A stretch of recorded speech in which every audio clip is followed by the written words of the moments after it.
Hi friends, ಎಲ್ಲರಿಗೂ ನಮಸ್ಕಾರ. ಇವತ್ತು ಹುರುಳಿಕಾಳಿನ ಚಟ್ನಿ ಪುಡಿ ಯಾವ ರೀತಿ ಮಾಡೋದು ನೋಡೋಣ ಬನ್ನಿ.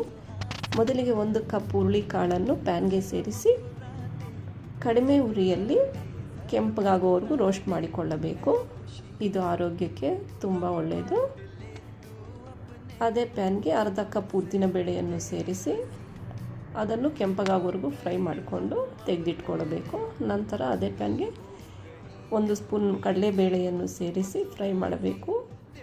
ಒಣಮೆಣಸಿನಕಾಯಿ, ಬ್ಯಾಡಗಿ ಮೆಣಸಿನಕಾಯಿ, ಕರಿಬೇವು ಫ್ರೈ ಆದ ನಂತರ ಇದಕ್ಕೆ ಜೀರಿಗೆ ಅರ್ಧ ಸ್ಪೂನ್, ಬೆಳ್ಳುಳ್ಳಿ ಎಸಳು, ಸ್ವಲ್ಪ ಹುಣಸೆ ಹಣ್ಣು ಸೇರಿಸಿ ಹುರಿದು ತೆಗೆದಿಟ್ಟುಕೊಳ್ಳಬೇಕು. ಈ ಎಲ್ಲ ಪದಾರ್ಥಗಳು ತಣ್ಣಗಾದ ನಂತರ ಮಿಕ್ಸಿ ಜಾರಿಗೆ ಸೇರಿಸಿ ರುಚಿಗೆ ತಕ್ಕಷ್ಟು ಉಪ್ಪನ್ನು ಸೇರಿಸಿ ಗ್ರೈಂಡ್ ಮಾಡಿಕೊಂಡರೆ ರುಚಿಕರವಾದ ಆರೋಗ್ಯಕರವಾದ ಹುರುಳಿಕಾಳಿನ ಚಟ್ನಿ ಪುಡಿ ಬಿಸಿ ಬಿಸಿ ಅನ್ನದ ಜೊತೆ ತುಪ್ಪ ಸೇರಿಸಿಕೊಂಡು ತಿಂದರೆ ತುಂಬ ರುಚಿಕರವಾಗಿರುತ್ತದೆ. Thank you.